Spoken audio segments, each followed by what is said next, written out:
Have you ever thought about finding a career that's, well, more than just a job? Something where you can actually see the difference you're making in someone's life every single day? If that's the kind of purpose you're looking for, then you are definitely in the right place. It's a huge question, right? That desire to help, to make a positive change, is something a lot of us feel. But knowing where to even begin, that can be tricky.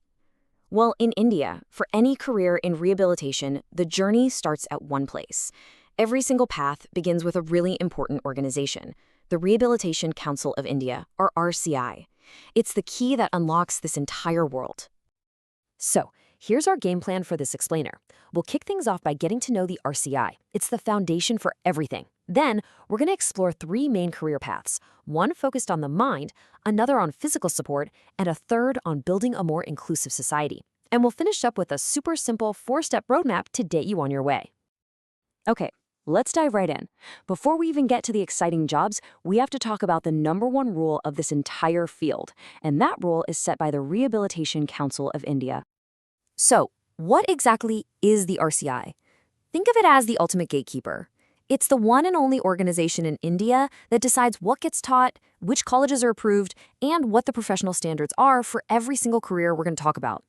The bottom line is, if a course doesn't have the RCI stamp of approval, it's not a legitimate professional path in India, period. And let's be really, really clear on this. RCSI approval is not just a nice little certificate to hang on the wall. It's not a nice to have.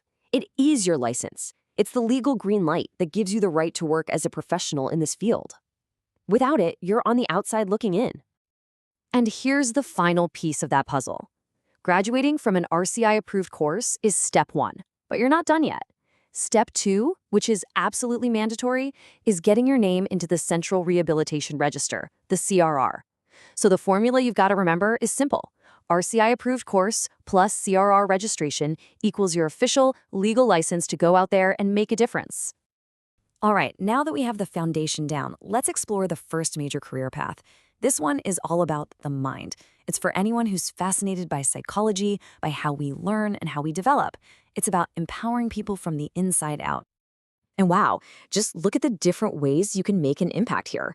You could be a clinical psychologist working on the front lines to diagnose and treat mental health conditions.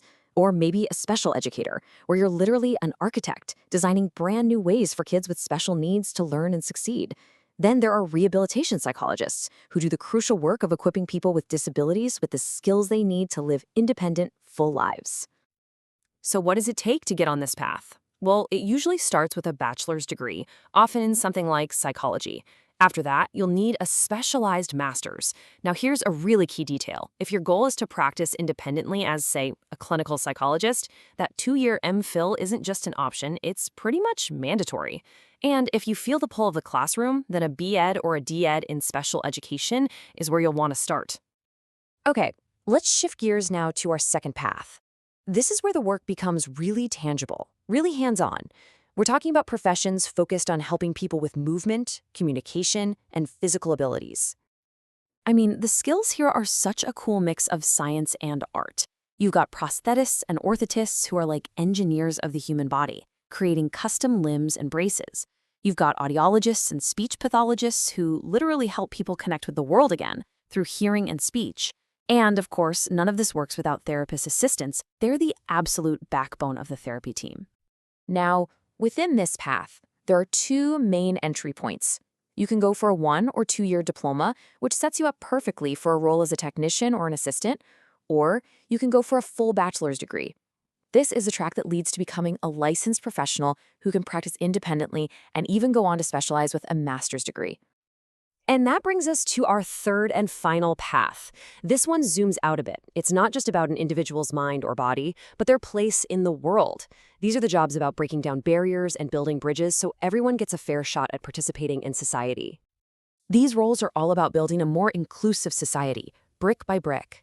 A vocational counselor helps people find dignity and purpose through a good job. A community rehabilitation worker is out there on the ground, making sure services get to the people who need them most. And an inclusive education teacher has one mission: to build a classroom where every single student feels like they belong. So across all these paths, we've mentioned diplomas and degrees. What's the core difference? Well, it really boils down to this. Diploma holders are the experts in implementing the plan. They're the doers, the supportive hands that make it all happen. Degree and post-grad holders are the ones who design the plan. They're the strategists. They diagnose, lead the team, and carry that greater responsibility. Okay, so we've seen some absolutely incredible career options. You might be thinking, this is great, but what do I actually do now? So let's make this really practical. Here's your 4-step roadmap to get started on the right foot. Following these 4 steps is your safety net. Step 1. Go to the official RCI website and download their list of approved courses and institutions. Step 2, and please do not skip this. Double-check that the specific institute you're interested in is on that list for the current year. Step 3. Read the admission notice carefully so you know exactly how they select students. And finally, Step 4. The moment you finish your course, make it priority number 1 to get registered on the Central Rehabilitation Register. That's the final step that makes it all official. We're back where we began. We've looked at careers that can heal the mind, that can help restore the body, and that can build a more just society for everyone. The only real question left is, which one of these paths is calling to you?